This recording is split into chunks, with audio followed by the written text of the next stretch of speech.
साथियों, मेरी आवाज पहुंच रही है वहां तक? आज एक बिल्कुल नई व्यवस्था में हम लोग बैठे हैं। कल कहीं थे, रात भर में आप लोगों ने एक नया माहौल बना दिया। इससे कितनी खुशी होती है ऐसे सक्षम साथी जो हर बदलती हुई परिस्थिति के अनुकूल रास्ता ढूंढ लेते हैं। यही काम है जो हमको सीखना है। स्थितियां बदलती हैं, समय बदलता है, हम लोग बदलते हैं, समाज भी हमेशा बदलता रहता है। हर बदलती हुई परिस्थिति में नए रास्ते ढूंढ लेना। अगर हम लोग किसी चीज के सिपाही हैं तो हर नए रास्ते के सिपाही हैं। हमको पुरानी कोई चीज मंजूर नहीं, हमको पुराने सपने भी मंजूर नहीं। हम लोग अपने समय के नए सपने देखते हैं और उन सपनों को पूरा करने के लिए रास्ते ढूंढते हैं। इसलिए जो मंच है हमारा, जिसके आप सब साथी यहाँ जमा हैं, बहुत सारे हैं जो यहाँ नहीं आए हैं, उन सब लोगों को इस बात को ध्यान में रखना है कि हम क्या ढूंढ रहे हैं और क्या बनाना चाहते हैं।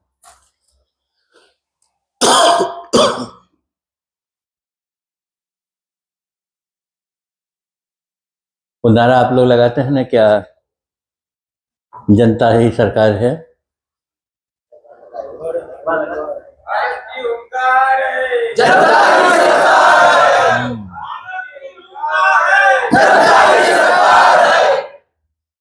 तो बहुत ही सुंदर नारा है ये।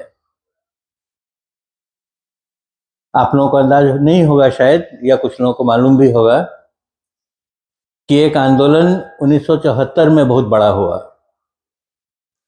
आजादी के बाद देश में नागरिकों की शक्ति से खड़ा किया गया एक बहुत बड़ा आंदोलन, जिसको संपूर्ण क्रांति का आंदोलन कहते हैं। जयप्रकाश नारायण जी के नेतृत्व में वो आंदोलन हम लोगों ने लड़ा। तब मेरी उम्र भी आप लोगों के बराबर थी, कॉलेज में पढ़ता था मैं। तो उनके साथ जुड़े, उन्होंने एक सपना दिखाया हमको, जो गांधी जी का ही सपना था, उसको उन्होंने अपने तरीके से हमारे सामने रखा। तो उसमें उन्होंने एक कार्यक्रम दिया हम लोगों को। उस कार्यक्रम का नाम था जनता सरकार। जिस सरकार से हम लड़ रहे थे, उस समय की जो सरकार थी, तो उन्होंने कहा इस सरकार को तो हमने रिजेक्ट कर दिया।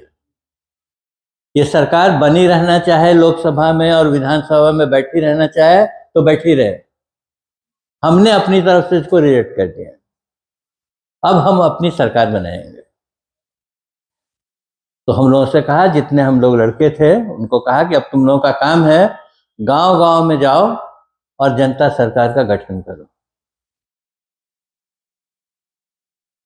तो फिर उसके आगे उन्होंने समझाया कि जो मैं कह रहा हूं करने के लिए, वो जनता की सरकार बनाने के लिए नहीं कह रहा हूं। जनता ही सरकार है, ये समझो। की और ही का फर्क है यहाँ पे। जनता की सरकार, तो ये कहते हैं हम भी तो जनता की सरकार है, जनता के वोट से बने हैं। उन्होंने कहा ये वाया मीडिया नहीं है, जनता खुद ही सरकार है, और दुनिया की हर सरकार जनता की सरकार से छोटी है। असल ताकत तो यहां पर है। तो जब आप नारा लगाते हो, ललकार है जनता की सरकार, जनता ही सरकार, तो आपको इस बात का ध्यान रखना चाहिए कि ये जो सरकार बनी हुई है, इस सरकार के जो जो लक्षण हैं वो हमारे अंदर नहीं होने चाहिए। तब तो हम कोई नई सरकार हैं, नहीं तो इसी खराब सरकार की कार्बन कॉपी बन जाएंगे। इस सरकार में क्या क्या दिखता है? एक आदमी है जिसके पास पूरी पावर है, जो चाहता है वो होता है, जो कहता है कानून। ये बात हमारे मन में नहीं होनी चाहिए। हम ऐसा कोई पावर नहीं चाहते। इसका बहुत मन में हम लोगों के लोभ रहता है, आकर्षण होता है। हम जब कहते हैं हम सरकार, तो सोचते हैं ऐसी ताकत हमारे पास भी आ जाएगी। नहीं, ऐसी ताकत हमको चाहिए नहीं, क्योंकि ऐसी ताकत जिसके पास भी आएगी वो ऐसा ही बन जाएगा जैसे ये लोग हैं। हम कैसी ताकत चाहते हैं? समूह की ताकत चाहते हैं। गांव गांव में अगर जनता सरकार बन जाती है, गांव गांव अगर सरकार बन जाती है, तो ताकत कहां होगी? लोगों में बढ़ जाएगी। तब निर्णय कौन करेगा? एक आदमी निर्णय नहीं करेगा, पूरा गांव बैठेगा और बैठ करके समस्या पर विचार करेगा, विचार करके एक फैसला करेगा, और जो फैसला करेगा वो उस गांव के लिए लागू होगा। ऐसी व्यवस्था की हम कल्पना करते हैं। तो ये जो लोकतंत्र वोट के बक्से में या वोट की मशीन में बंद हो गया है, इसको मशीन से और बक्से से बाहर निकाल के हम लोगों में पहुंचाना चाहते हैं। इसको कहते हैं डायरेक्ट डेमोक्रेसी। अभी डेमोक्रेसी कैसी है? हम लोग वोट डालते हैं और जो जीतता है वो हमारे नाम पर जाकर वहां बैठ जाता है। इनडायरेक्ट डेमोक्रेसी है, जितनी भी है, जैसी भी है। इसके बहुत सारे गुण वगैरह अवगुण वगैरह हैं, उसकी चर्चा अभी नहीं कर रहा हूं। सीधे चरित्र से देखो अगर, इसके स्वभाव से देखो अगर, तो ये हमारे नाम पर शासन करने वालों की डेमोक्रेसी है। इसकी जगह हमको एक कदम और आगे जाना है और सीधे अपनी डेमोक्रेसी बनानी है, जहां हम खुद संचालन करेंगे। और याद रखिएगा, जब मैं हम कहते हैं तो मैं नहीं कह रहा हूं, हम करेंगे, यानी इसमें सामूहिकता का भाव है। ये जो लोकतंत्र आया है, ये वोट डालने वाला, ये लोकतंत्र भी पहले नहीं था, बड़ी मुश्किल से आया। पहले क्या होता था? एक राजा होता था, एक राजा, उसके मंत्री, उसका दरबार। राजा के दरबार में आप आकर अपनी फरियाद करते थे, अपनी शिकायत कहते थे। राजा और उसके मंत्री लोग मिलके फैसला सुनाते थे। राजा के बाद क्या होता था? तो उसका बेटा राजा बन जाता था। राजतंत्र तो विरासत से चलता था, राजा का बेटा राजा। और राजा कौन है? तो कहते थे भगवान ने भेजा है ना? भगवान का अवतार है राजा,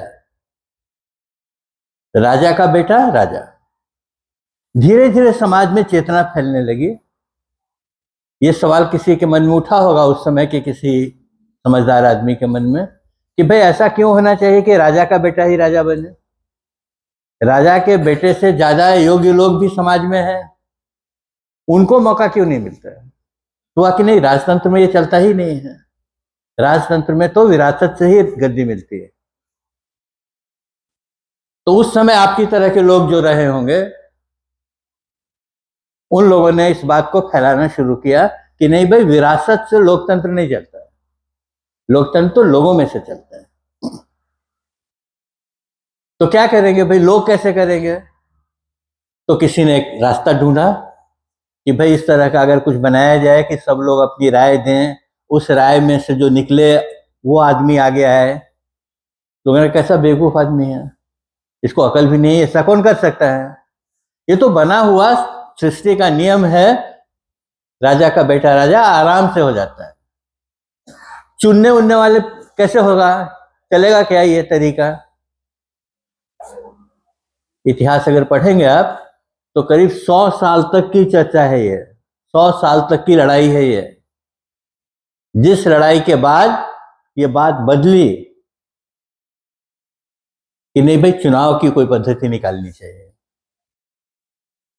और तब पहली बार ये वोट डालने वाला रास्ता हम लोगों ने पकड़ा।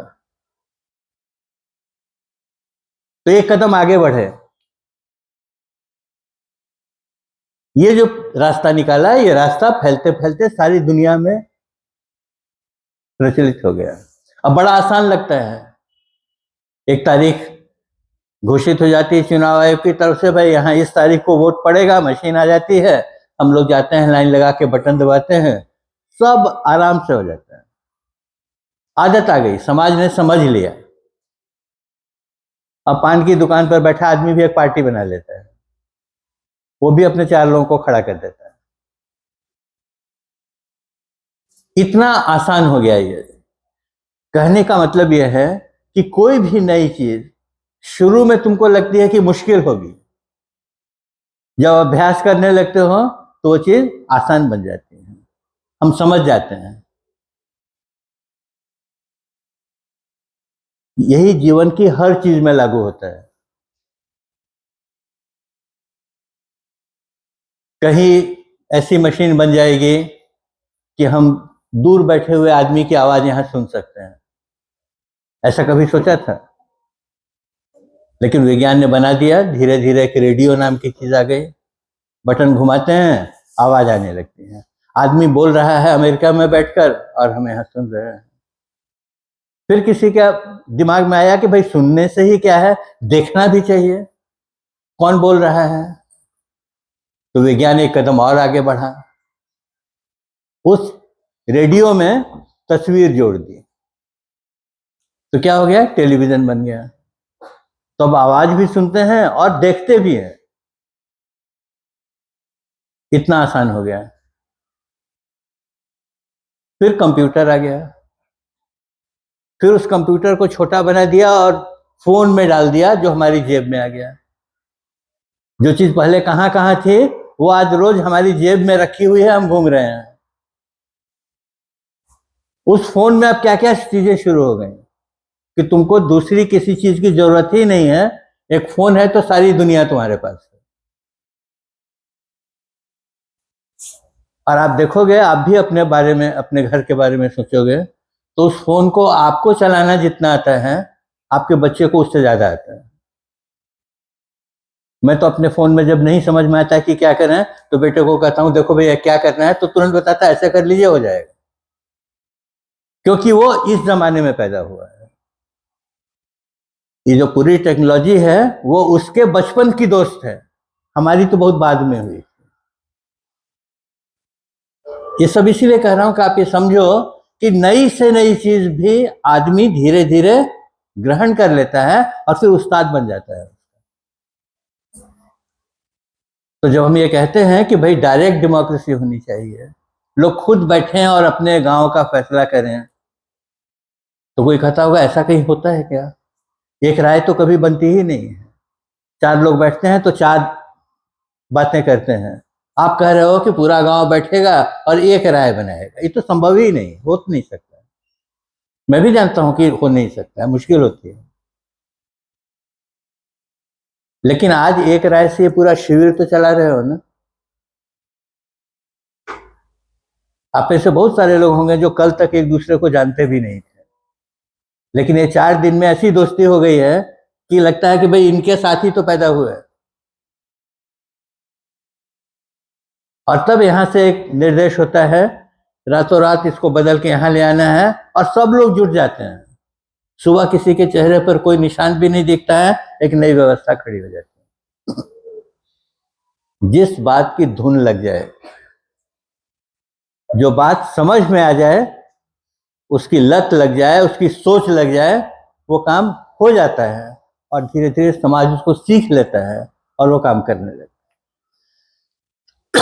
ये मनुष्य के सीखने और करने का सामान्य तरीका है। इसीलिए किसी नई बात से घबराइए नहीं। कोई नई कल्पना रख दे तो ये मत सोचिए कि ये होगा कि नहीं होगा।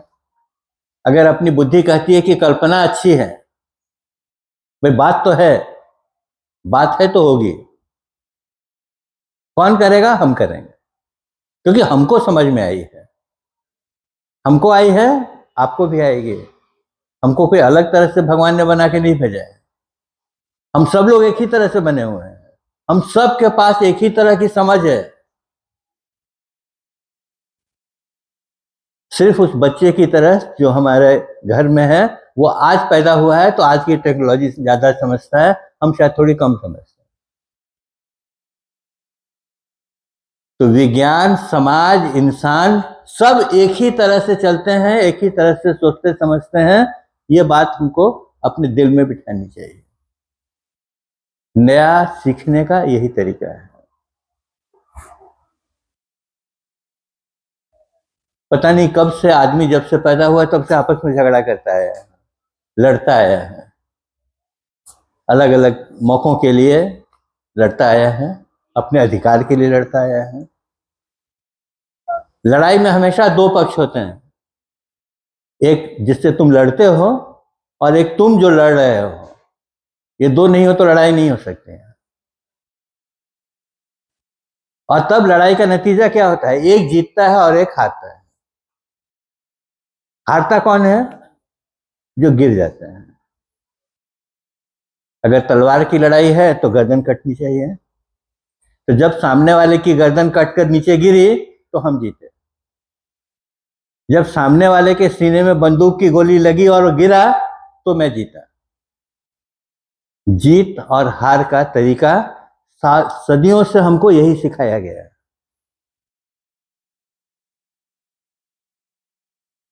फिर हमारे ही बीच में से एक आदमी पैदा हुआ जिसके मन में यह सवाल खड़ा हुआ कि भाई लड़ाई में एक आदमी को मार देने का तरीका ही सब आखिरी है या कोई और भी तरीका हो सकता है जिसमें लड़ाई भी हो और मरे कोई नहीं? लोगों ने कहा कैसा बेवकूफ आदमी है, अरे लड़ाई होगी तो कोई तो मरेगा, नहीं मरेगा तो जीतेगा कैसे? उसने कहा नहीं नहीं, ऐसा क्यों सोचते हो? ऐसा भी हो सकता है ना कि एक ऐसी तरह से लड़ाई हो जिसमें लड़ने वाले के साथ उसका हृदय परिवर्तन हो और तुम्हारे साथ आके खड़ा हो जाए, कहे कि हाँ तुम ठीक कह रहे थे, ये लड़ाई तो बेकार की थी, मैं भी अब तुम्हारे साथ में। जो हमारी राय का नहीं है उसको अपनी राय का बनाना, इसको गांधी जी ने कहा यह हिंसा है।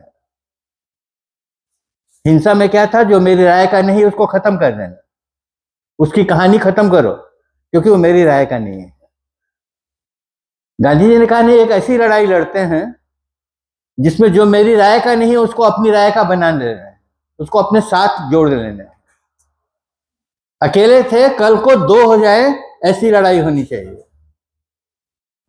तो सब लोगों ने कहा कैसा बेवकूफ आदमी है, ऐसा कभी हो नहीं सकता है। लेकिन दक्षिण अफ्रीका में जहां से उन्होंने ये लड़ाई सीखी, जहां से उनको समझ में आया कि ऐसा कुछ करना चाहिए, उस लड़ाई को उन्होंने दक्षिण अफ्रीका में लड़ा। दक्षिण अफ्रीका क्या था? दूर देश का था, जिस देश का गांधी जी से कोई लेना देना नहीं, कमाने खाने के लिए वहां गए हुए थे। जैसे आज तक हजारों मजदूर जाते हैं ना यहाँ से वहां, तो वो भी गए थे वहां से अपना परिवार पालेंगे, पैसा कमाएंगे, इसके लिए दक्षिण अफ्रीका गए। दक्षिण अफ्रीका में दो देश एक साथ बसते थे, एक कालों का और एक गोरों का। गोरों का शासन था, उसकी सरकार थी, उनके नियम थे। गोरों के लिए अलग नियम, कालों के लिए अलग नियम। कालों के बैठने की जगह अलग, गोरों के बैठने की जगह अलग। कालों के रहने की जगह अलग, गोरों के बैठने की जगह अलग। एक ही रेलगाड़ी जिसमें कालों के बैठने का डब्बा अलग, गोरों के बैठने का डब्बा अलग। भगवान के बनाए हुए रंग से, चमड़े के रंग से आदमी के बीच में भेद करना, ये वहां का कानून था। उसमें ये आदमी पहुंचा, लड़का, उम्र कितनी थी? 22 साल के। 22 साल का एक नौजवान लड़का उस देश में पहुंचा जहां चमड़े के रंग से आदमी की लायकियत तय होती थी। पढ़े लिखे कितना हो उसकी जरूरत नहीं, कानून डिग्री कितनी है उसकी कोई पूछ नहीं, किस रंग के हो, गोरे हो तो अलग, काले हो तो अलग। हम सब लोग तो काले लोग हैं, पूरी एशिया की जो बिरादरी है वो काले चमड़े वालों की बिरादरी है। तो हमारे यहाँ से जो लोग वहां जाते थे मजदूरी वगैरह करने के लिए, सारे भारत के लोग वहां, अलग अलग राज्यों के आए हुए लोग वहां थे। या लड़का भी काला ही था, इसको भी किसी घटना में इस चक्कर में पड़ना पड़ा कि काले हो तो यहाँ रहोगे। इसने कहा काले होने का क्या मतलब होता है, मैंने थोड़े खुद को काला बनाया, या तुमने खुद को गोरा बनाया है क्या? ये तो रेस है, उसमें से काले गोरे बन जाते हैं। लेकिन ये मानने को लोग तैयार नहीं थे। इस पर एक लड़ाई हो गई। उस लड़ाई में उस लड़के के मन में ये सवाल खड़ा हुआ कि यहाँ तो मेरा कोई नहीं है, मेरा देश भी नहीं, मेरी भाषा भी नहीं, मेरे धर्म के मानने वाले भी नहीं, कोई भी नहीं। यहां अगर कोई लड़ाई लड़नी हो तो कैसे लड़ी जाए, है ना? अपने लोगों के बीच में लड़ना आसान हो जाता है, फौज बनाना आसान हो जाता है, बाहर क्या फौज बनाओगे? लेकिन उसका कहना है कि लड़ना तो है और लड़ने के लिए हमको लोगों की जरूरत है, तो कैसे सबको जोड़े? तो उसने एक मंच बनाया, जैसे आपने ये मंच बनाया है, जैसे आपने ये मुहिम चलाई है, वैसा ही एक मंच उसने भी खड़ा किया। और वहां पर उस मंच पर उसने एशिया से गए हुए सारे काले लोगों को जमा किया और कहा कि इतने अपमान की जिंदगी जीते हैं हम लोग यहाँ, हमको अपने रंग के कारण हम लोगों को सेकंड कैटेगरी का बना देते हैं, हम लड़ेंगे और अपना अधिकार जीतेंगे। तो लड़ेंगे कैसे? तो लड़ना तो एक ही तरीका था ना, हथियार से लड़ते हैं, हथियार तो था ही नहीं। तो जब हथियार नहीं हो तब लड़े कि नहीं लड़े? जब तक हथियार नहीं हो तब तक सारा अपमान सर झुका के सहते रहे। उसने कहा नहीं, इसकी जरूरत नहीं है। उसने कहा एक बात तुमको समझ में आती है, हथियार कौन चलाता है? भाई बंदूक होगी तो आदमी होगा तभी तो बंदूक चलेगी, बंदूक अपने आप तो चलती नहीं है, तुम हाथ में उठाते हो, गोली चलाते हो। उसने कहा कि जो हाथ उठाने वाला, बंदूक उठाने वाला आदमी है, अगर इसी को हथियार बना दें तो कैसा रहेगा? दूसरे किसी हथियार की जरूरत नहीं, आदमी ही हथियार है। वो आदमी समझदार होना चाहिए, उस आदमी को जानकारी होनी चाहिए, उसमें हिम्मत होनी चाहिए, उसको दिशा मालूम होनी चाहिए, कहाँ जाना है उसको मालूम होना चाहिए, क्या बनाना है, वही हथियार काम करेगा। यहां से गांधी जी ने एक ऐसी चीज निकाली जो मनुष्य जाति को कभी मालूम ही नहीं थी। इससे पहले यह हथियार किसी के पास था नहीं। एक नया हथियार आ गया हमारे सामने। क्या हथियार आ गया? हम खुद ही हथियार हैं। हम संकल्पवान मनुष्य एक हथियार हैं। तुम अपनी बंदूक अपने पास रखो, तुम अपने तोप गोली अपने पास रखो, हमसे मुकाबला करो। उसने कहा मार देंगे। तो बोले मार तो रोज ही रहे थे, इससे पहले भी हम मरते थे, लेकिन तब लाचारी में मरते थे। आज हम तुम्हारे सामने खड़े हैं, मारो। कितनों को मार सकते हो? तो मरना जो है वो लाचारी में नहीं, आत्म स्वाभिमान का प्रतीक बन गया। उन्होंने कहा जेल से डराते हो कि जेल में डाल देंगे? तुम क्या डराते हो? हम खुद जेल में आते हैं, खोलो दरवाजा, कितने लोगों को रख सकते हैं? तो जेल में इतने लोगों को पहुंचा दिया उन्होंने कि सरकार के पास रखने के लिए जेल नहीं रह गई, जेल का डर खत्म हो गया। जेल में तुम किसी को रखते हो तो उसको रखना पड़ता है, खिलाना पड़ता है, कपड़ा पहनाना पड़ता है। कितने लोगों को कौन सरकार पहना सकती है? बिठे बिठे कितने लोगों को खिलाओगे? तो आदमी के अंदर डर जिन जिन बातों का रहता है वो डर निकाला उन्होंने। पुलिस से डरते हैं, है ना? एक पुलिस आ गई तो कांप जाते हैं भीतर से, पुलिस आ गई। उन्होंने कहा ये पुलिस क्या करती है? मारती है। तो मारने के लिए तो हम तैयार खड़े हैं, तुमको खोज के मारने की जरूरत नहीं, हम सामने हैं, मारो। 2 को मारोगे, 4 को मारोगे? वो कहते हैं जो मारने वाला पीछे पुलिस खड़े है, जिसके हाथ में डंडा है, वो भी आदमी है, वो 5-10 को तो मार सकता है, उसके बाद उसके मन में भी सवाल खड़ा हुआ कि मैं कर क्या रहा हूं, किसको मार रहा हूं, किस अपराध के लिए मार रहा हूं।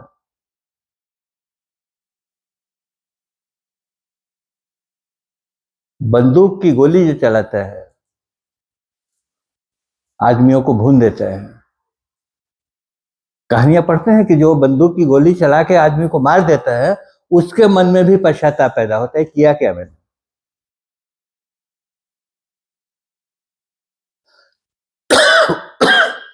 हमारे यहाँ के जो बड़े इतिहास के प्रतापी राजा लोग हुए हैं, उसमें एक अशोक हुआ है।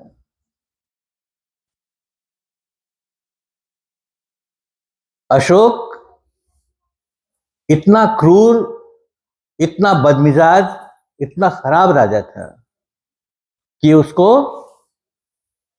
चंडाशोक कहते थे। उसका नाम था प्रचलित लोगों में।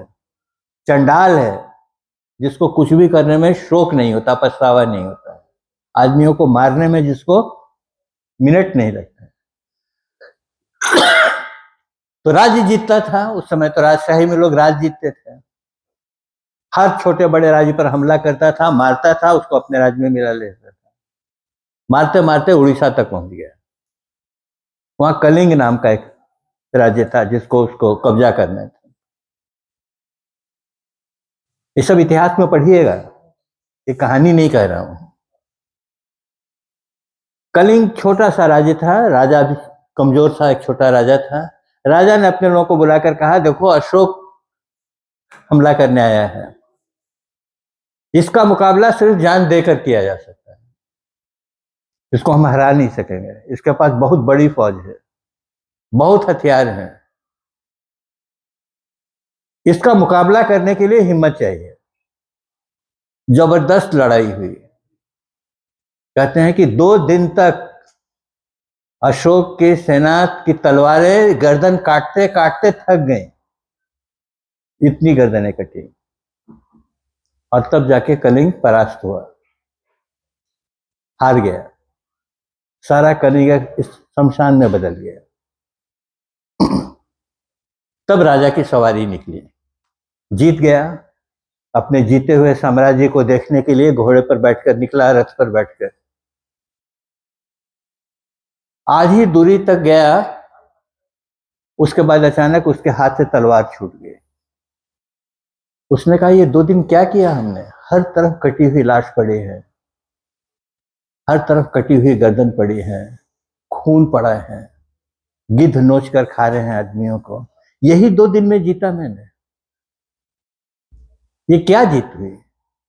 जिनको जीतने आया था वो तो मर गए, उनको तो मैंने खत्म कर दिया।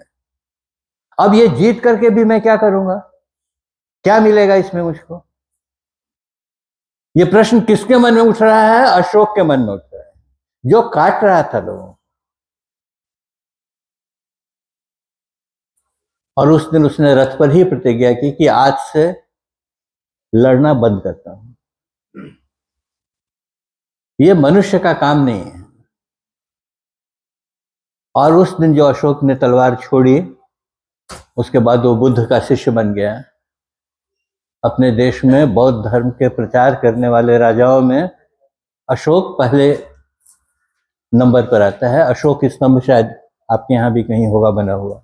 देश में जगह जगह उसने बुद्ध के प्रवचनों को लिख करके स्तंभ बनवाया कि हर कोई उस प्रवचन को समझे। तो एक इतना बड़ा क्रूर राजा अपने ही किए हुए कारनामों से पछतावा करके युद्ध से और हथियार से और हत्या से अलग हटा। कहने का मतलब इतना ही है कि जब तुम्हारे मन के अंदर कोई चीज छूती है तो तुम भी बदल जाते हो।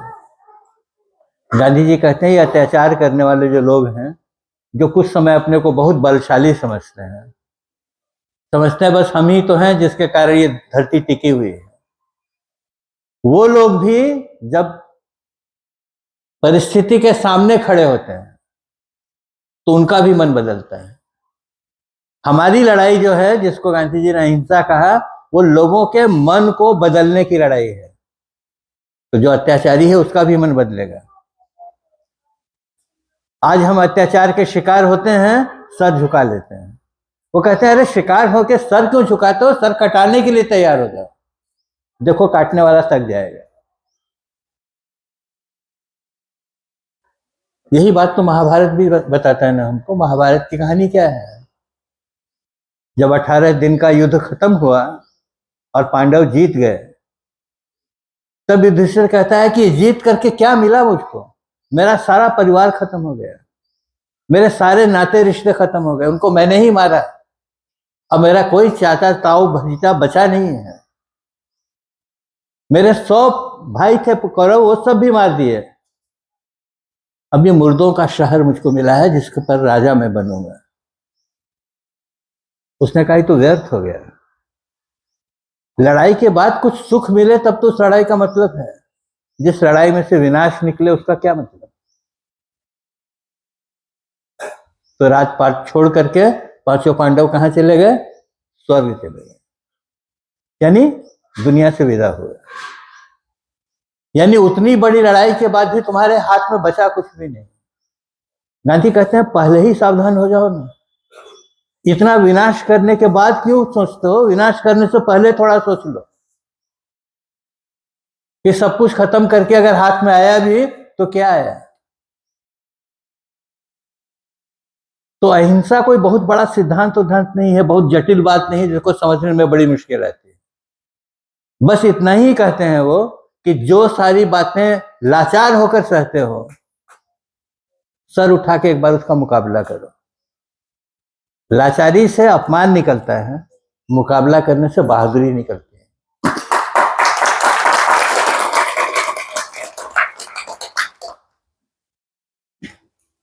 ये गांधी नाम का जो आदमी है, ये बहुत खतरनाक आदमी है। ये गोली मार देने से भी मरा नहीं। मालूम है ना आपको, इसको मारा हम लोगों ने, अपनी मौत नहीं मरा। एक 80 साल के बूढ़े आदमी को कुछ लोगों ने योजना बना करके गोली मार दी। गोली मार दी, मर गया आदमी, तो हर आदमी की कहानी मरने के साथ खत्म हो जाती है, होती है कि नहीं? इतिहास में आदमी की कहानी उसके मरने के साथ खत्म हो जाती है। हमारे परिवार में भी लोगों की मौत होती है, जिनको बहुत प्यार करते थे, वो दादा दादी माँ बाप सब एक दिन चले जाते हैं। चले जाते हैं तो चले जाते हैं। ये एक ऐसा आदमी है जो गोली मार देने और चिता में जला देने के बाद भी जिंदा होकर हमारे आपके बीच में बैठा हुआ है। रोज हम लोग उसके बारे में बात कर रहे हैं। चाहे गांधी जी के समर्थन में बात करो या गांधी जी के विरोध में बात करो, गांधी जी की बात कर रहे हो जो आज से 75 साल पहले मार दिया गया। अरे खत्म हो गई कहानी, अब क्यों उसकी बात करते हो? उसकी चर्चा क्यों कर रहे हो? ये दुनिया के इतिहास में अकेला आदमी है जिसका जन्मदिन 180 देश के लोग मिलकर मनाते हैं। दूसरा कोई आदमी नहीं जिसका दुनिया भर में जन्मदिन मनाया जाता है। संयुक्त राष्ट्र संघ ने कहा कि 2 अक्टूबर को हम लोग सारी दुनिया में अहिंसा दिवस मनाएंगे। उस दिन युद्ध बंद कर देंगे, लड़ेंगे नहीं, एक दिन के लिए। अरे 75 साल पहले मर गया आदमी, उसकी याद में ये सब करने की जरूरत क्या है? क्यों करते हो? इसलिए नहीं कि वो आदमी बहुत बड़ा था, वो आदमी तो 5 फीट 6 इंच का ही था। उस आदमी ने कुछ मूल्य ऐसे छोड़ दिए हैं जो हमारे जीने के लिए जरूरी है, इसलिए हम उसको याद करते हैं। गांधी की कहानी खत्म हुई, गांधी विचार की कहानी वहां से आगे चलती है और हमारे आप तक पहुंचती है, क्योंकि वो कहता है जीने का रास्ता ढूंढो, साथ में जीने का रास्ता ढूंढो। साथ में मरने का तो बहुत काम कर लिया, मरने मारने का काम बहुत हुआ। चाहे धर्म के नाम पर मारो, जाति के नाम पर मारो, पार्टी के नाम पर मारो, सत्ता के नाम पर मारो, जिससे मारो, जमीन के लिए लड़ो, मरते ही मारते रहे हैं अभी तक। वो कहता है थोड़ा जीने की बात भी तो करो, साथ में जिए कैसे? जीने का रास्ता ढूंढना शुरू करोगे तो इसी बूढ़े के पास जाना पड़ेगा, क्योंकि इसने जीने के रास्ते सिखाए हैं। तो जब मैं गांधी की बात कहता हूं तो किसी श्रद्धा वगैरह से नहीं कहता हूं। मैं गांधी जी को भगवान नहीं मानता हूं, मैं गांधी जी की पूजा नहीं करता हूं। मैं तो अपने स्वाभिमान के साथ जीने की कोशिश में लगा हुआ हूं। उस कोशिश में ये आदमी मेरी मदद कर देता है। कैसा, यहां पर रुक रहे हो, यहां फंस रहे हो, देखो ये रास्ता हो सकता है। तो जो रास्ता दिखाए उसको क्या कहते हैं? गाइड कहते हैं, पथ प्रदर्शक कहते हैं। अंधेरी रात में रास्ता भटक रहे हैं तो कहीं झोपड़ी की खिड़की में से आती हुई रोशनी बताती है कि इधर जाएंगे तो गिरेंगे नहीं। गांधी जी वक्त की झोपड़ी में जल रहे वो प्रकाश की किरण है जो हमको बताती है कि यहां से आगे निकलना हो तो इस रास्ते निकलो। इसीलिए गांधी जी की बात कर रहे हैं।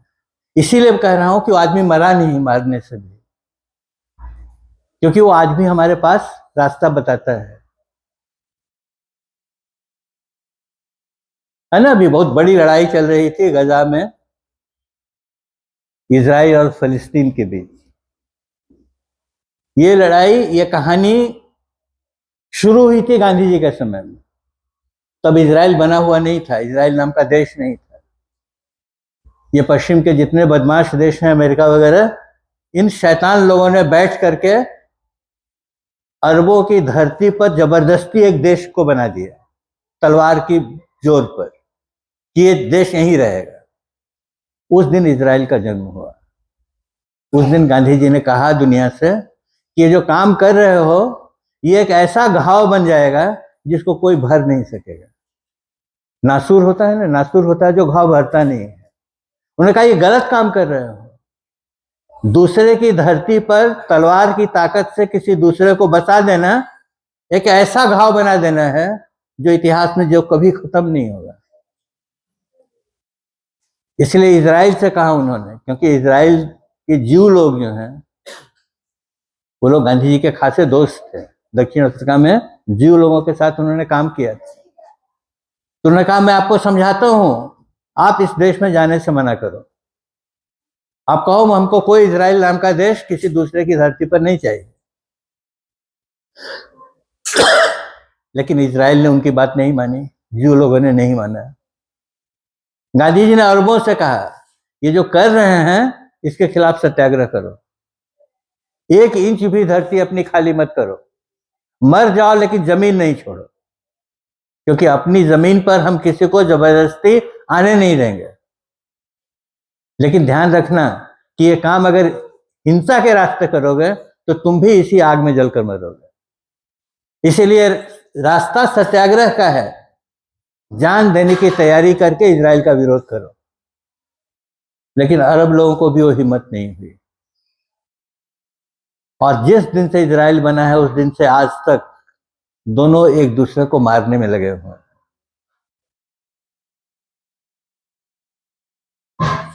ये जो लड़ाई हो रही थी, जो आज युद्ध विराम हुआ है ऊपर ऊपर का, 2-4-10 दिन के लिए शायद युद्ध बंद हुआ है, वहां भी लोग कह रहे हैं कि वो जो गांधी जी की बात नहीं मानी उस समय हम लोगों ने, उसी का फल आज हम भुगत रहे हैं। यानी उसको भी समझ में आता है कि इसमें से निकलने का रास्ता तो इसी आदमी ने बताया था। इन लोगों को यहां पर बसने दिया, यही गलती हो गई।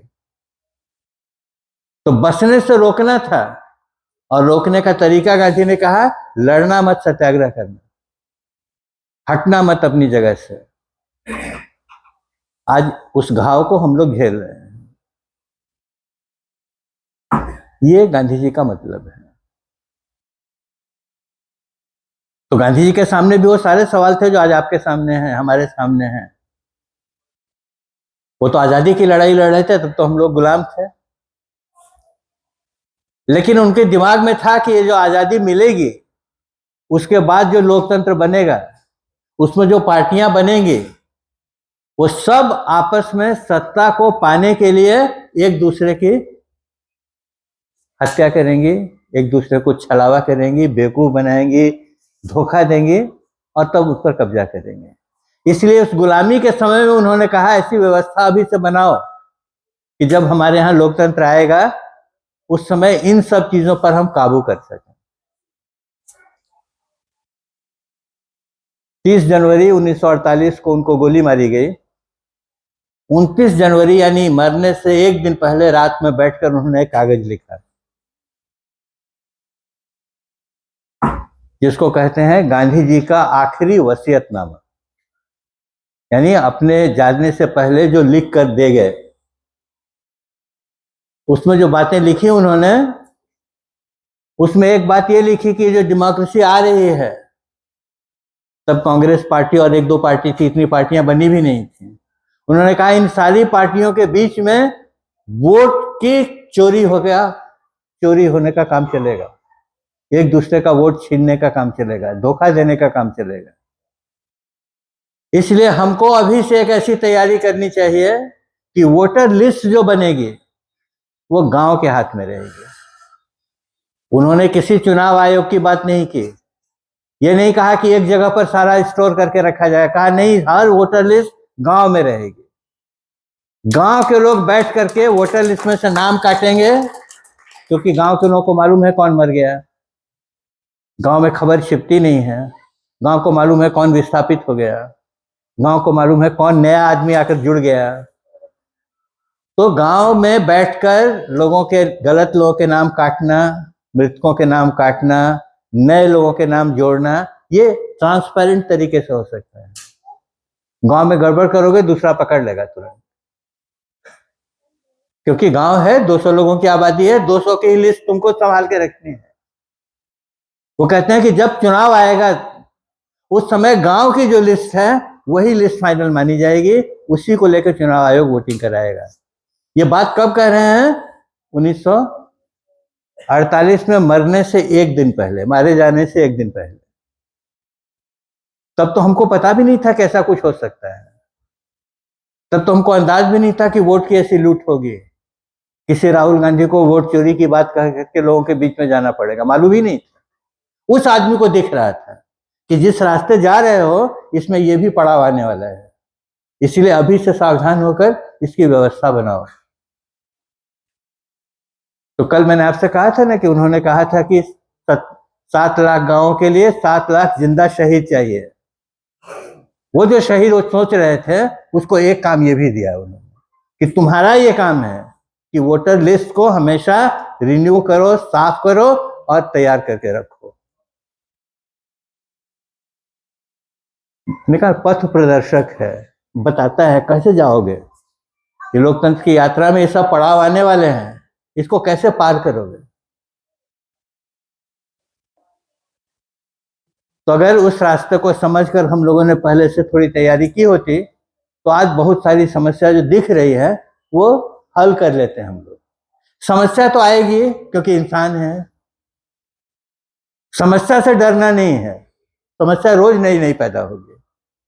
समस्या को हल करने वाले लोग भी रोज रोज पैदा होने चाहिए, तभी तो मामला आगे बढ़ता है ना। कपड़ा है तो फटेगा, इसलिए कपड़ा सिलने वाला आदमी होना चाहिए, क्योंकि कपड़ा तो है फटने ही वाला है। सिलाई वाला आदमी अगर समाज में होगा तो हर फटे कपड़े को सिल सकता है, नया कपड़ा बना दे सकता है। हम लोग पुराने कपड़ों की सिलाई करने वाले और नए कपड़े बनाने वाले लोग हैं, हम किसी पार्टी के नहीं हैं। अगर हमारी कोई पार्टी है तो हम खुद हैं। हम अपने मन के सही विचारों की पार्टी को सपोर्ट करते हैं, इसीलिए हम भी बदलते रहते हैं। हमारे सामने भी नए नए सवाल खड़े होते रहते हैं, उसका हम भी नया नया जवाब ढूंढते रहते हैं। यही गांधी जी की ऐतिहासिक भूमिका है। गांधी जी के बारे में बहुत सारी बातें प्रचारित की जाती हैं। ये जो फोन लेकर आप बैठे हुए हो, इस फोन का काम ही है गलत बातों का प्रचार करना। वो उसका काम करे, लेकिन ये मैं जानता हूं कि जितने फोन हैं उससे ज्यादा आदमी है दुनिया में। आदमी से ज्यादा फोन नहीं है। तो फोन अगर गलत बात का प्रचार करता है तो आदमी सही बात का प्रचार करना शुरू करे, फोन हार जाएगा। लेकिन दिक्कत क्या होती है, हम लोग फोन देखते हैं उस गलत बात को आगे बढ़ा देते हैं। आप लोग नियम बनाओ, कोई भी चीज फॉरवर्ड नहीं करनी।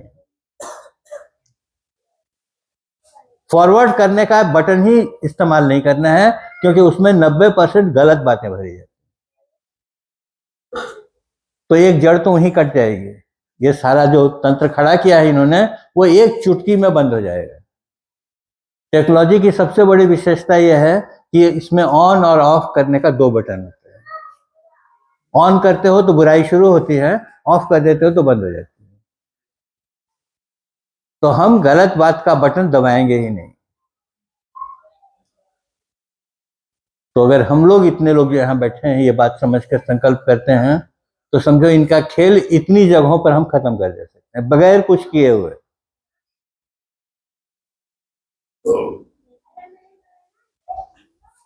हमारा देश जो है बहुत विविधता का देश है।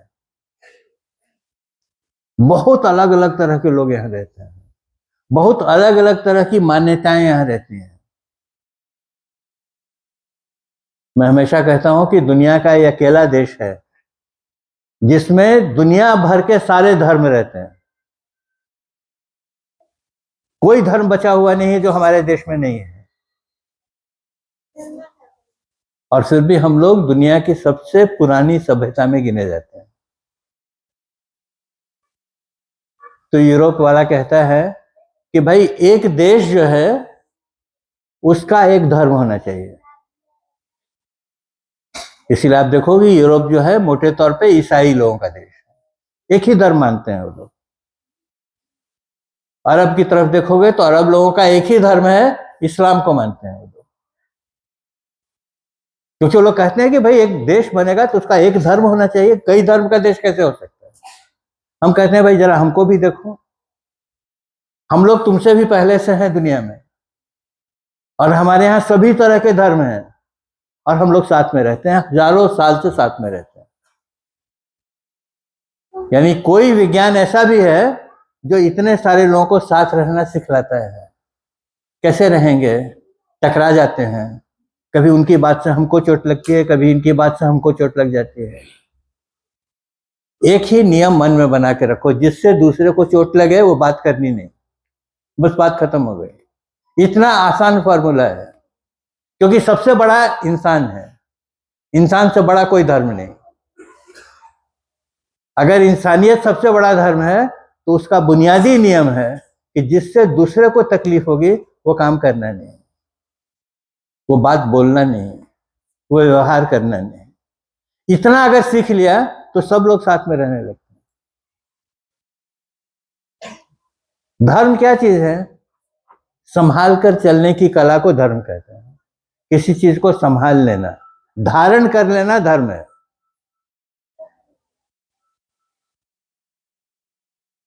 डॉक्टर साहब ने इस शिविर के लिए एक धर्म बनाया। क्या बनाया? 4 बजे सुबह उठना है। आप लोग सब दिल पर हाथ रख के बताओ, अपने घर में 4 बजे कोई उठता है? और यहाँ क्या करते हो? यहाँ अगर 4 बजे नहीं उठे तो बुरा लगता है, अरे सब लोग उठ गए हम नहीं उठे, चूक गए, अगले दिन नहीं चूकेंगे। यानी ये जो एक धर्म बनाया उन्होंने कि 4 बजे उठेंगे, इतने बजे प्राणायाम करने जाएंगे, ध्यान करने जाएंगे, इतने बजे नाश्ते पर आ जाएंगे, इतने बजे तैयार होकर के क्लासरूम में आ जाएंगे। ये धर्म का अगर पालन नहीं करेंगे तो ये शिविर चल ही नहीं सकता। हम ही ने बनाया है, हम इसका पालन कर रहे हैं, इसीलिए धारण करके इतने लोगों को ये जगह रखे हुए। इससे ज्यादा बड़ा धर्म का कोई मतलब नहीं।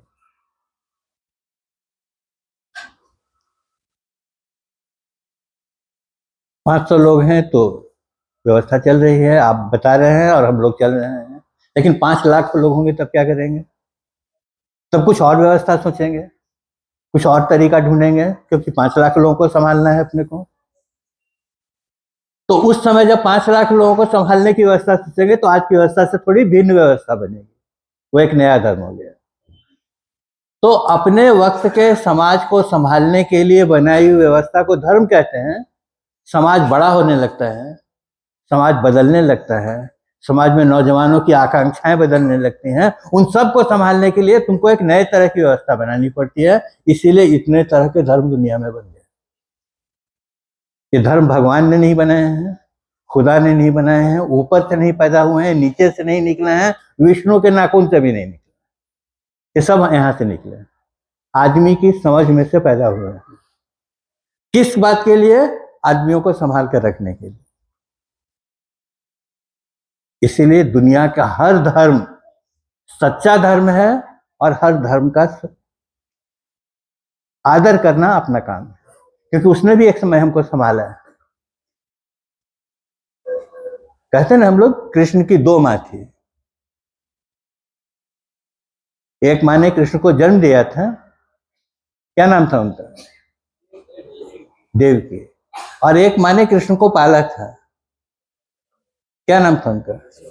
यशोदा। एक आदमी की दो माँ, और दोनों माँ को कृष्ण उतना ही प्यार करते हैं जितना जन्म देने वाली को करते हैं, उतना ही जीवन देने वाली को करते हैं। एक ही धर्म है, उसने कभी मुझको पाला है, कभी तुमको पाला है, कभी इसको संभाला है, कभी उसको संभाला है। सारे धर्म दुनिया के सच्चे हैं, अच्छे इरादे से बनाए हुए हैं और दुनिया को, समाज को संभालने के लिए बने हैं।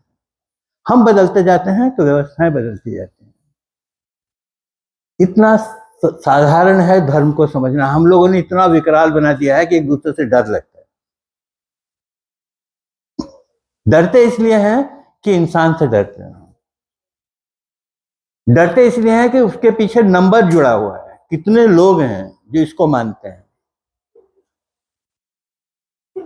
हम क्या कर रहे हैं? नहीं नहीं, नई नई बातें मानते हैं। पुरानी बातों में चिपके मत रहो, नई बातें सोचो। नई बातें सोचोगे तो रोज नए बनते जाओगे। पुरानी बातें सोचते हैं तो जड़ होने लगते हैं, तो पुराने पुराने तर्क से एक दूसरे को गिराने की कोशिश करते हैं। मैंने कहा किसी को गिराना नहीं है। एक सफर में निकलते हो, एक स्टेशन आता है, आगे निकल जाते हो, दूसरा स्टेशन आएगा। इसका मतलब नहीं कि जो स्टेशन छूट गया था वो बुरा था। नहीं, चल रहे हैं तो चीजें नई नई आती रहेंगी। जितनी नई आएंगी सबको हम स्वीकार करते चलते हैं। इसका नाम गांधी है। उन्होंने अपने वक्त में जितनी नई नई बातें उनको सूझती गई, उसको बताते गए और आगे बढ़ते गए। जब गोली खाई तो हम लोगों के लिए एक नया समाज का सपना छोड़ गए। देखना इसको भी, शायद ऐसा समाज तुम लोगों को भी अच्छा लगेगा। लगे तो बनाना इसको, नहीं लगे तो तुम जानो, वो तो है नहीं रहने के लिए हैं। तो गांधी जी का मतलब है नएपन को, नए तरीके को, नई समझ को समझना और उस दिशा में आगे बढ़ना। अब इसमें बहुत सारी बातें आती हैं, उतनी लंबी चर्चा करना अभी उपयुक्त नहीं है, समय नहीं है, लेकिन मैं चाहता हूं कि ये सब आप लोग समझें। हम बोलते कैसे हैं ये भी इसमें शामिल है। हम नारा कैसा लगाते हैं ये भी इसमें शामिल है। मिल के रहेंगे साथ में, तो घूसा कभी मिलाता है किसी को? घूसा तो मारने के लिए होता है ना। तो जब कहते हो मिल के रहेंगे साथ में, तो तुम्हारा एक्शन भी मिलने वाला होना चाहिए, तुम्हारे चेहरे पर प्यार का भाव होना चाहिए। बात समझ रहे हैं ना? हर चीज का लॉजिक है, हर चीज के पीछे कोई तर्क है। तुमको देखकर किसी आदमी को समझ में आना चाहिए कि ये जनता सरकार वाला आदमी है। ये किसी दूसरे के जीप पर खड़े होकर के देश का नेता कैसा हो, फलाने जैसा हो, यह नारा नहीं लगाएगा। मैं किसी एमएलए के पीछे घूमने वाला आदमी नहीं हूं। यहां तो वार्ड का प्रतिनिधि आ जाता है तो हम लोग उसके पीछे पीछे दौड़ने लगते हैं। वो आदमी जनता सरकार नहीं बना सकता। जनता सरकार जो बनाएगा हमेशा इस स्वाभिमान में रहेगा कि सरकार हमें, तुम कौन हो। इस तरह का एक भाव अपने भीतर बनना चाहिए तो हमारे उठने, बोलने, नारा लगाने, गीत गाने, व्यवहार करने, सब के तरीके का असर होता है, जिसमें से नई बात निकलती है। इस पर आप लोग भी विचार कीजिए। हम लोग भी जो काम करते हैं 24 घंटे इन्हीं सब चीजों को खुद सोचते रहते हैं, कैसे नई बात की जाए, कैसा नया बनाया जाए, नारा कैसे बनाया जाए। मैंने कहा एक बड़ा आंदोलन हम लोगों ने 74 में किया था, तो नारा क्या बनाया जाए? तो हम ही लोगों ने एक नारा बनाया कि भाई ये आंदोलन शांति का आंदोलन है, शांति के तरीके से काम करता है, गांधी जी के बात में विश्वास करता है। ये लोगों को कैसे बताएंगे? तो एक नारा बनाया, हमला चाहे जैसा होगा, हाथ हमारा नहीं उठेगा। अब इस नारे को सोच कर देखो कि इसमें हम जानते हैं कि सामने वाला हमला करेगा हमारे ऊपर, क्योंकि वो तो अहिंसा में नहीं मानता है। हमारा भी एक नारा है जी, हम कब जीतेंगे जब सब जीतेंगे। बहुत सुंदर नारा है, बहुत बढ़िया नारा है। इसका भाव क्या पकड़ना चाहिए? सबको लेकर चलना है। सबको लेकर चलने का भाव अगर मन में आ गया तो तुम हर तरह के लोगों के साथ अपना रिश्ता बनाने की कोशिश करोगे, क्योंकि सबके जीतने पर ही अपनी जीत होने वाली है। अगर एक छूट गया तो अपनी जीत उतनी कम हो गई। बहुत सुंदर नारा है, लेकिन इस सुंदर नारे को ठीक से समझने की जरूरत है। ठीक से समझेंगे तो ठीक भाव से इसको हम लोगों के सामने रखेंगे। तो जब कहा कि भाई हमला चाहे जैसा होगा, हाथ हमारा नहीं उठेगा, हम जवाब में हिंसा नहीं करते हैं, हम जवाब में हमला नहीं करते हैं। तुम हमला करोगे तो करो, तुम जानो। तो इस एक नारे ने सारी दुनिया को ये बताया कि ये जो आंदोलन लड़कों ने शुरू किया है, इसका कैरेक्टर क्या है, इसका चरित्र क्या है। ये हमला करने वाले लोग नहीं। तो मैंने कहा हमारी बात से, हमारे गीत से, हमारे नारे से, हमारी मुद्रा से, सबसे चीजें प्रकट होनी चाहिए। क्या प्रकट होना चाहिए? जो हम मानते हैं। जो हम नहीं मानते हैं वो हमारे इससे प्रकट नहीं होना चाहिए। तो बोलने का बहुत मतलब होता है। सिर्फ इतना ही नहीं कि मुझको बोलने आता और मैं बोल रहा हूं। मैं जो बोल रहा हूं उस पर मैं विश्वास करता हूं, वो विश्वास तुम तक पहुंचाना चाहता हूं। इसलिए काफी ताकत लगती है उसको कहने में। कहने से पहले 10 बार सोचना पड़ता है अपने शब्द के बारे में, मैं ईमानदार हूं कि नहीं। मैं जब कहता हूं कि विविधता में मैं विश्वास नहीं करता हूं, एकता में विश्वास करता हूं, तो मैं बराबर खुद से पूछता रहता हूं, मुझको दूसरे धर्म से, दूसरे विश्वास से, दूसरे विचार से, दूसरी भाषा से दिक्कत तो नहीं होती है? और अगर होती है तो उसको कैसे हल करें?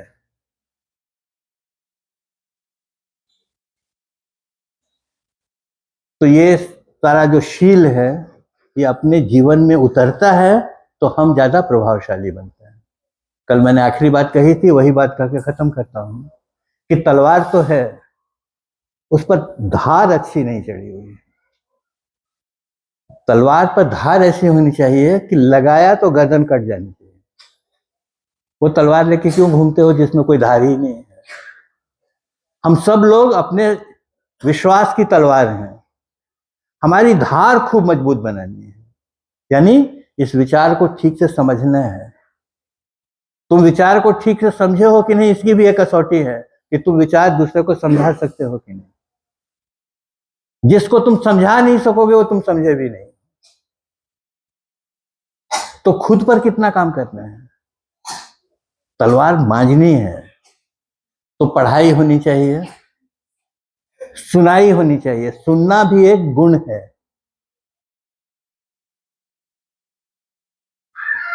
बुद्ध जब अपना प्रवचन करने के लिए निकलते थे,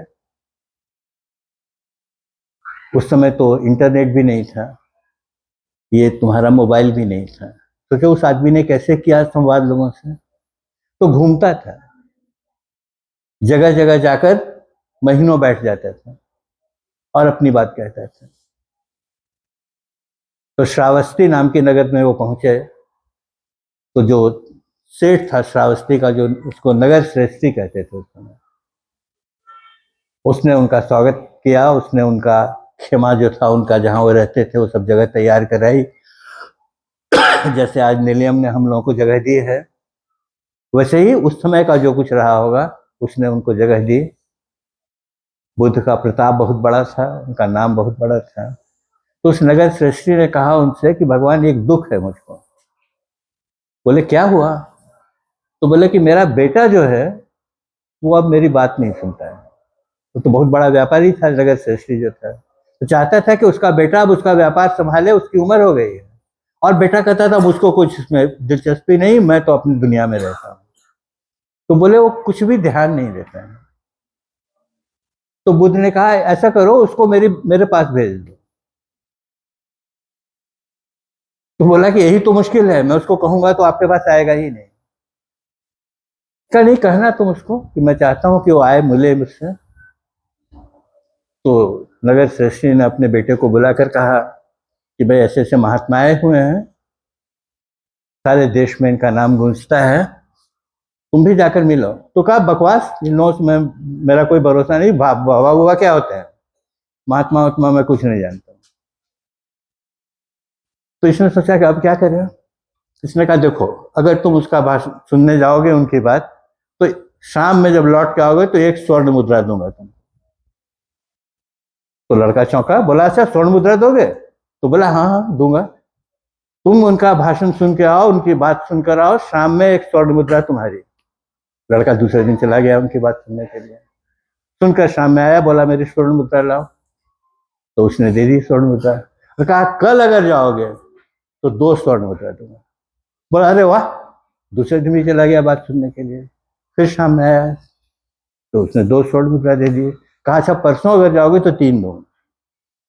इस तरह से 2-4 दिन हो गया। एक दिन बेटा गया और शाम में लौटा ही नहीं स्वर्ण मुद्रा मांगने के लिए। तो नगर श्रेष्ठी बड़ा खुश हुआ। मन में उसने सोचा कि चलो आज तो सुन लिया उसने। दूसरे दिन भी नहीं आया, तीसरे दिन भी नहीं आया। तब नगर श्रेष्ठी घबराया कि क्या हो गया, ये कहाँ चला गया। तो खबर की उसको, कह रहे तुम वापस क्यों नहीं आ रहे हो। तो उसने कहा पिताजी आप जो सुनने के लिए मुझको भेज रहे थे वो ये 5वें दिन मैं सुन गया, अब नहीं आऊंगा, सुन लिया मैंने।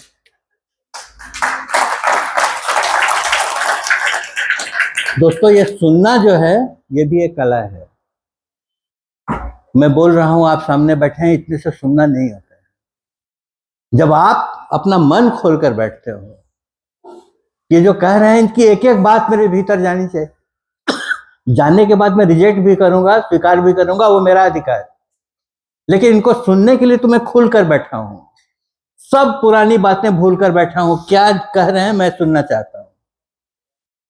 सुनना एक बहुत बड़ी कला है। तो जो लड़का था जिसने बुद्ध की बात सुन ली, वो बुद्ध के बड़े शिष्यों में एक हो गया। उसका नाम ही है अश्रुतपूर्व, यानी जैसा पहले किसी ने सुना ही नहीं ऐसा सुनने वाला, अश्रुतपूर्व उसका नाम है। तो सुनना जो है ये बहुत बड़ी चीज है, वो को सीखना पड़ता है, उसके लिए अपने को तैयार करना पड़ता है। तो आप सब लोग जो मेरी बात सुन रहे हैं उनको 100% अधिकार है मेरी एक एक बात को मना कर देने का कि भाई इसको हम मानते नहीं हैं।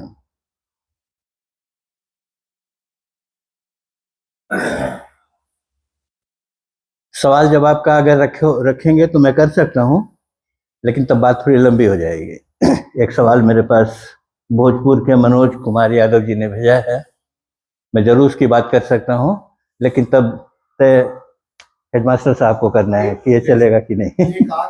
अच्छा, तो इसलिए मैं कह रहा था कि इस बात को सुने, समझें और समझकर आपको जो ठीक लगे उतने को रखिए, बाकी मुझको वापस कर दीजिए, मैं ले लूंगा। लेकिन जो आपको सही लगे वो आज से आपकी बात, उसके लिए मुझको दोबारा कहने आने की जरूरत नहीं।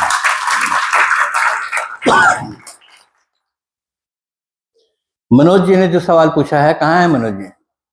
अच्छा, मनोज जी ने सवाल पूछा है कि 1948 में गांधी जी की हत्या के बाद उनके साथ के सबसे करीबी नेहरू जी इनके विचारों को क्यों नहीं बढ़ने दिया? प्रकाश डालिए।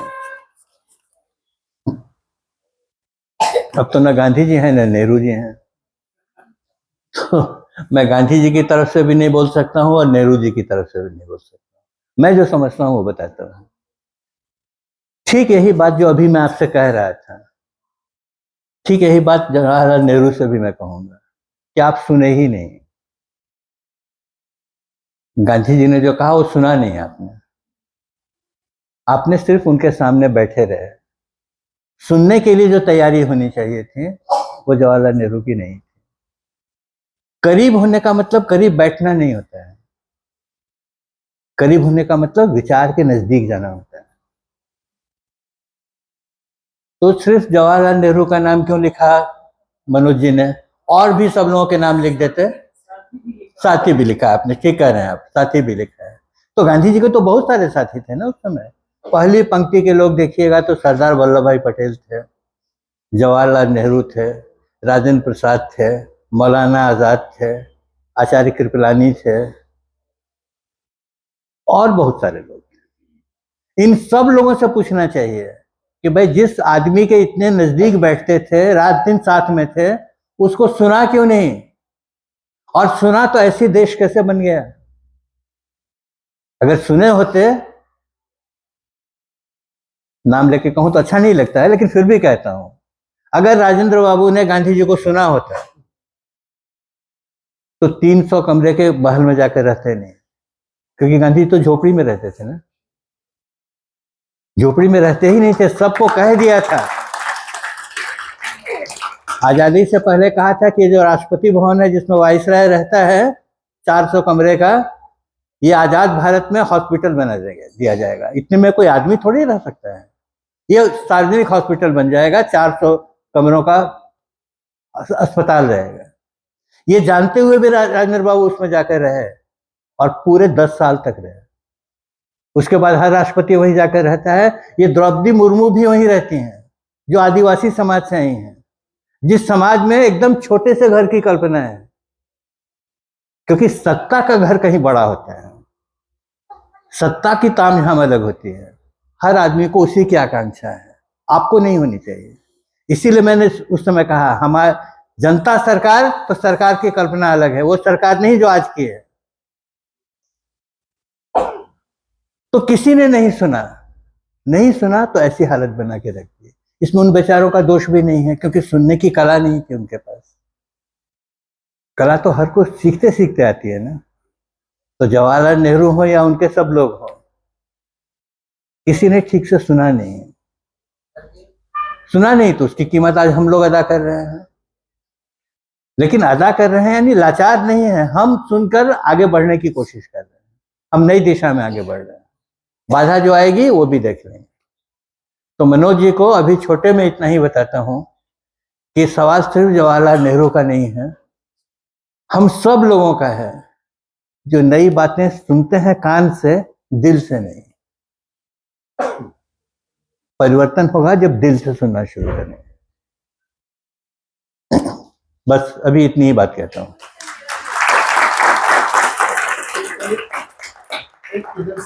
हाँ बोलिए।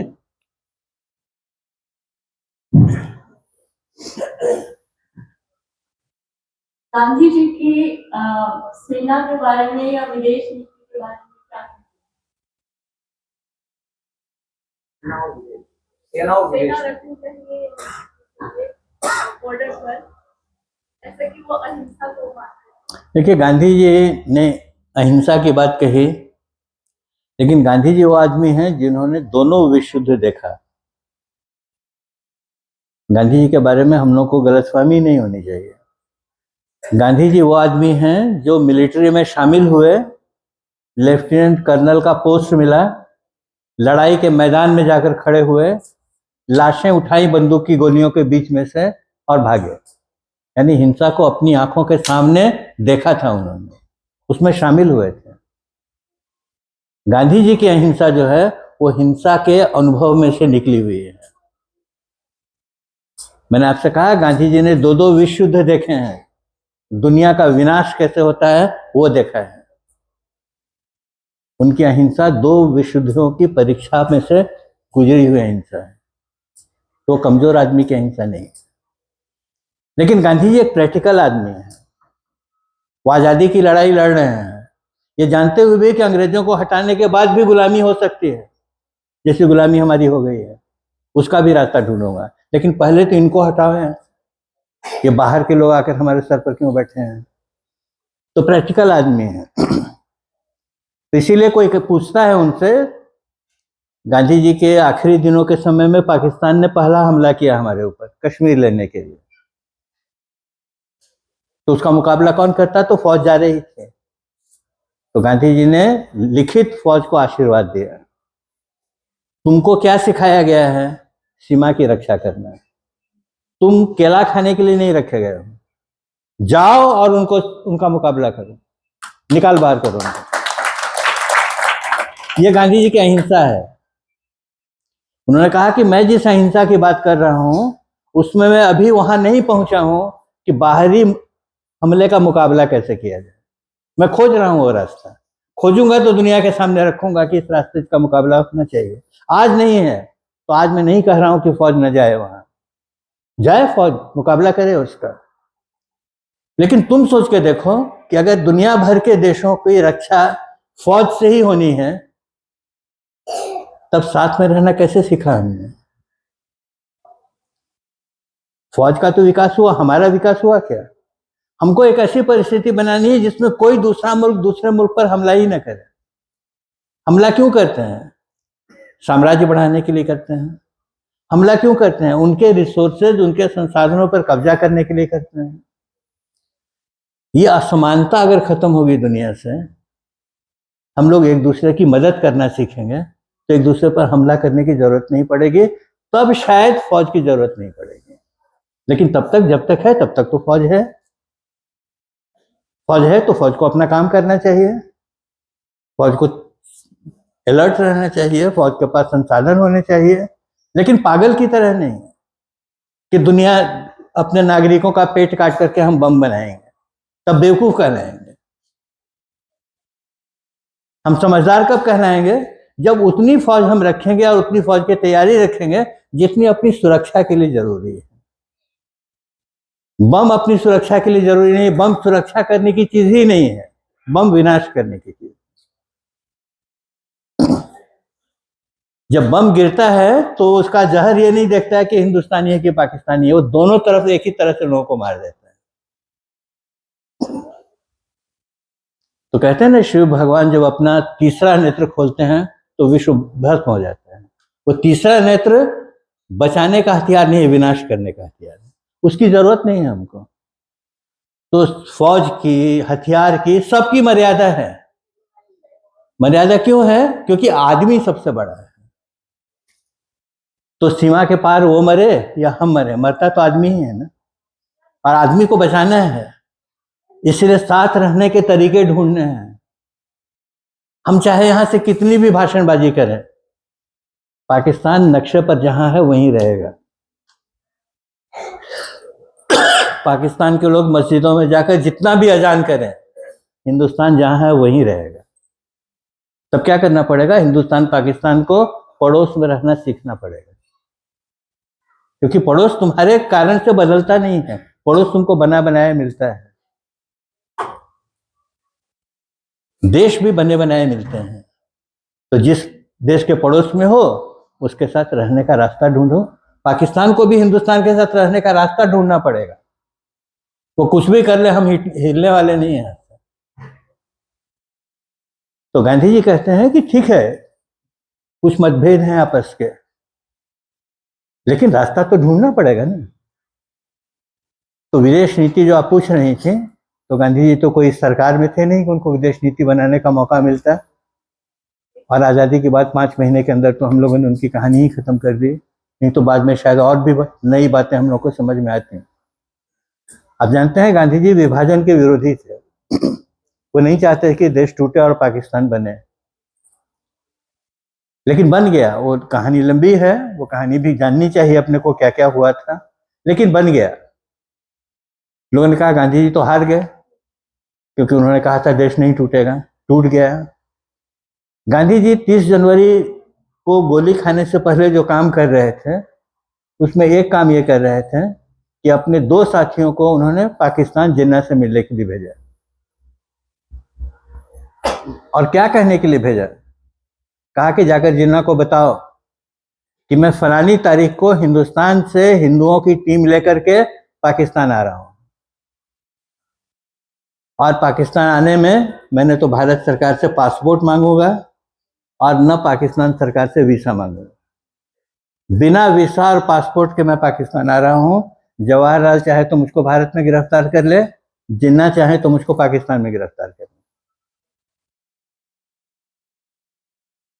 2 देशों में 2 देश हैं, इनकी पहचान क्या होती है कि तुमको जाने से पहले अपने देश से परमिशन लेनी पड़ती है कि हम देश छोड़ सकते हैं, और जिस देश जा रहे हैं उनसे परमिशन लेनी पड़ती है कि हम आ सकते हैं।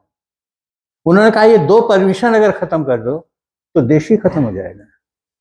तो जो विभाजन हुआ है इसकी पॉलिटिकल पहचान जो है वो मैं खत्म कर देता हूं, और जब मैं पाकिस्तान से लौटूंगा तो मुसलमानों की एक बड़ी टीम लेकर मैं भारत आऊंगा, जिसको जो करना है वो करे। अगर 30 जनवरी बीच में नहीं आ गई होती तो दुनिया के इतिहास में एक नए तरह की डिप्लोमेसी दिखाई देती, क्योंकि गांधी जी को न तो जवाहरलाल पकड़ सकते थे और न जिन्ना की हिम्मत थी कि वो पकड़ सकते। इसीलिए जिन आदमियों को भेजा था उनको जिन्ना ने कहा कि आप जाकर गांधी जी को बताइए कि आपको गिरफ्तार वगैरह तो मैं क्या करूंगा, आप आइए हिंदुस्तान पाकिस्तान। सिर्फ एक ही शर्त मेरी है कि पाकिस्तान में आप हमारी सुरक्षा घेरे के बाहर मत जाइए, क्योंकि अगर पाकिस्तान की धरती पर आपको कुछ हो गया, किसी पागल ने कुछ कर दिया, तो इस देश को जलने से मैं बचा नहीं सकती। यानी वो जानते थे कि पाकिस्तान में भी गांधी जी का इतना गहरा असर है कि अगर उनको वहां मार दिया गया तो देश में आग लग जाएगी। तो अच्छा हुआ कि हम लोगों ने ही मार लिया, पाकिस्तान बेचारे को ये नहीं करना पड़ा। ये गांधी जी की दृष्टि है 2 देशों के बीच के रिश्ते के बारे में। ये गांधी जी की दृष्टि है फौज पुलिस के बारे में, राष्ट्रीय सुरक्षा के बारे में। इसमें गांधी जी कहीं भी अस्पष्ट नहीं है, बिल्कुल साफ है आईने की तरह कि वो कहाँ खड़े हैं। बस अभी तो इतनी ही कहता हूँ।